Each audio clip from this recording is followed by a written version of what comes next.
ಕರ್ತನಲ್ಲಿ ಪ್ರೀತಿಯುಳ್ಳ ದೇವ ಜನರೇ, ನಿಮ್ಮೆಲ್ಲರನ್ನು ಯೇಸು ಕ್ರಿಸ್ತನ ನಾಮದಲ್ಲಿ ಸ್ವಾಗತಿಸುತ್ತೇವೆ. 10 ತಿಂಗಳು ಕಳೆದು 11ನೇ ತಿಂಗಳನ್ನು ಕಾಣುವಂತೆ ಮಾಡಿದ ದೇವರಿಗೆ ಸ್ತೋತ್ರ ಮಾಡುತ್ತಾ, ಈ ತಿಂಗಳಲ್ಲಿ ದೇವರು ನಮ್ಗೆ ಕೊಟ್ಟಿರುವಂತ ವಾಗ್ದಾನದ ವಚನವನ್ನು ನೋಡೋಣ. ಯೆಶಾಯನು ಬರೆದ ಗ್ರಂಥ 31ನೇ ಅಧ್ಯಾಯ 5ನೇಯ ವಚನ. ಹೆಣ್ಣು ಹಕ್ಕಿಗಳು ಹಾರಿಯಾಡುತ್ತಾ ಕಾಪಾಡುವಂತೆ ಸೇನಾಧೀಶ್ವರನಾದ ಯೆಹೋವನು ಯೆರೂಸಲೇಮನ್ನು ಕಾಪಾಡುವನು, ಅದನ್ನು ರಕ್ಷಿಸಿ ಕಾಯುವನು, ಹಾದು ಹೋಗುತ್ತಾ ಅಪಾಯದಿಂದ ತಪ್ಪಿಸುವನು ಎಂಬುದಾಗಿ. ಪ್ರಿಯರೇ, ಈ ತಿಂಗಳ ದೇವರು ಕೊಟ್ಟಂತ ವಾಕ್ಯಕ್ಕಾಗಿ ಸ್ತೋತ್ರ ಮಾಡೋಣ. ತಂದೆಯು ನಮ್ಮನ್ನ ಯಾವ ರೀತಿಯಲ್ಲಿ ಕಾಪಾಡುತ್ತಾನೆ ಎಂಬುದಾಗಿ ನಮ್ಮೆಲ್ಲರಿಗೂ ಗೊತ್ತಿರುವ ವಿಷಯ. ಆದರೆ ಈ ದಿನದಲ್ಲಿ ನಾವು ನೋಡುವಾಗ ನಮ್ಮೆಲ್ಲರಿಗೂ ಗೊತ್ತಿರುವಂತ ಭಕ್ತರಾದ ಸಾಧು ಸುಂದರ ಸಿಂಗ್ ಒಮ್ಮೆ ಪ್ರಾರ್ಥಿಸಲು ಕಾಡಿಗೆ ಹೋಗಿದ್ದರು. ಆಗ ಕಾಡಿನಲ್ಲಿ ಬೆಂಕಿ ಹತ್ತಿಕೊಂಡು ಮರಗಳು ಸುಟ್ಟು ಹೋಗುತ್ತಿತ್ತು. ಆಗ ಅವರ ಪಕ್ಕದಲ್ಲಿ ಇದ್ದ ಮರದಲ್ಲಿ ಒಂದು ಹಕ್ಕಿಗೂಡು ಇತ್ತು. ಅದರಲ್ಲಿ ಮರಿಗಳು ಅಂಜಿ ಕೂಗುತ್ತಾ ಇದ್ದವು. ಆಗ ತಾಯಿ ಹಕ್ಕಿ ಹಾರಿ ಬಂದು ಅವುಗಳನ್ನು ಬಿಡಿಸಲು ಬಹಳ ಹೋರಾಡಿತು. ಆ ಮರಿಗಳನ್ನು ಮರದಿಂದ ಕೆಳಗೆ ತರಲು ಅದಕ್ಕೆ ಸಾಧ್ಯವಾಗಿರಲಿಲ್ಲ. ಆದ ಕಾರಣ ಬೆಂಕಿಯೂ ಕೂಡ ಅಲ್ಲಿ ಜಾಸ್ತಿ ಇದ್ದರಿಂದ ತಾಯಿ ಹಕ್ಕಿಯು ತನ್ನ ಮರಿಗಳನ್ನು ತನ್ನ ರೆಕ್ಕೆಯ ಒಳಗೆ ಜೋಪಾನವಾಗಿ ಕಾಯ್ದು ಮರದ ಮೇಲೆಯೇ ಕುಳಿತು ಬಿಟ್ಟಿತ್ತು.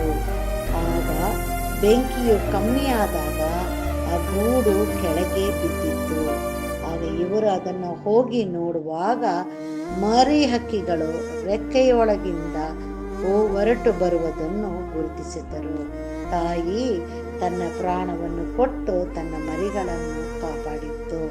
ಅದೇ ರೀತಿಯಲ್ಲಿ ಪ್ರಿಯರೇ, ನಮ್ಮನ್ನು ಕೂಡ ಯೇಸು ಕ್ರಿಸ್ತನು ಸಿಲುಬೆಯಲ್ಲಿ ತನ್ನನ್ನೇ ಒಪ್ಪಿಸಿ ಬಲಿಯಾಗಿ ನಮ್ಮನ್ನು ರಕ್ಷಿಸಿ ಕಾಪಾಡಿದ್ದಾನೆ.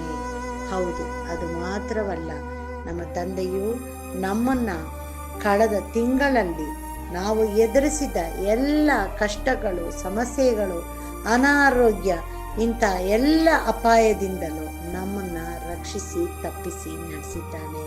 ಮತ್ತು ಈ ತಿಂಗಳಲ್ಲೂ ಕೂಡ ಕರ್ತನು ನಮ್ಮೊಂದಿಗಿದ್ದುಕೊಂಡು ಯಾವ ರೀತಿಯಲ್ಲಿ ಹಕ್ಕಿಯು ತನ್ನ ಮರಿಗಳನ್ನು ಕಾಪಾಡುತ್ತದೋ ಅದೇ ರೀತಿಯಲ್ಲಿ ಯೆಹೋವನು ಕೂಡ ನಮ್ಮನ್ನು ಕಾಪಾಡುವನು, ನಮ್ಮನ್ನು ರಕ್ಷಿಸಿ ಯಾವಾಗಲೂ ನಮ್ಮ ಜೊತೆಗಾರನಾಗಿದ್ದು ನಮ್ಮನ್ನು ನಡೆಸುತ್ತಾನೆ. ನಾವು ಈ ತಿಂಗಳಲ್ಲಿ ನಮ್ಮನ್ನೇ ಆತನಿಗೆ ಒಪ್ಪಿಸುವಾಗ ಆತನು ನಮ್ಮೊಂದಿಗಿದ್ದುಕೊಂಡು ಎಲ್ಲ ಸಮಯದಲ್ಲೂ ಹಗಲಿರಲು ನಮ್ಮನ್ನು ಕಾಯುತ್ತಾ ನಮ್ಮನ್ನು ಕಾಪಾಡುತ್ತಾನೆ. ಇಂಥ ಓದ್ಲೆ ದೇವರನ್ನು ಪಡೆದಂಥ ನಾವು ಎಂಥ ಧನ್ಯರು ಪ್ರಿಯರೇ. ಈ ತಿಂಗಳಲ್ಲಿ ಆತನು ಕೊಟ್ಟಂಥ ವಾಗ್ದಾನ ವಚನಕ್ಕಾಗಿ ಸ್ತೋತ್ರ ಮಾಡುತ್ತಾ ಆತನಲ್ಲಿ ಪ್ರಾರ್ಥಿಸೋಣ. ನಮ್ಮನ್ನು ಬಹಳವಾಗಿ ಪ್ರೀತಿಸುವಂತ ನಮ್ಮ ತಂದೆಯಾದ ದೇವರೇ, ಅಪ್ಪ ರಕ್ಷಕ, ಈ ದಿನಕ್ಕಾಗಿ ನಿನಗೆ ಸ್ತೋತ್ರ ಸ್ವಾಮಿ.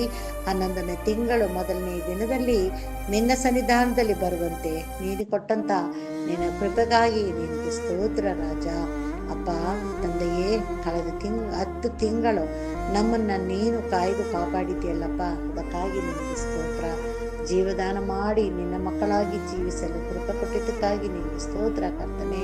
ಈ ತಿಂಗಳಲ್ಲಿ ಕಾಲಿಡುವಾಗಲೂ ನೀನು ನಮ್ಮನ್ನ ಯಾವ ರೀತಿಯಲ್ಲಿ ಒಂದು ತಾಯಿಯಕ್ಕೆ ಮರಿಗಳನ್ನು ಕಾಪಾಡುತ್ತೆ ಅದೇ ರೀತಿಯಲ್ಲಿ ನಮ್ಮನ್ನ ನೀನು ಕಾಪಾಡಿ ನಡೆಸುವುದಕ್ಕಾಗಿ ನಿನಗೆ ಸ್ತೋತ್ರ ಸ್ವಾಮಿ.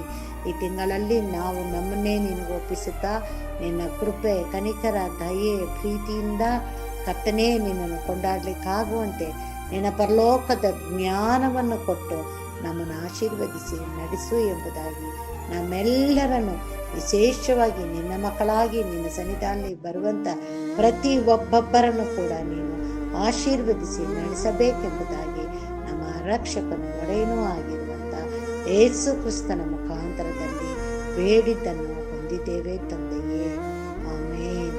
ದೇವರು ಈ ವಾಕ್ಯವನ್ನು ಮತ್ತು ನಮ್ಮೆಲ್ಲರನ್ನು ಆಶೀರ್ವದಿಸಲಿ.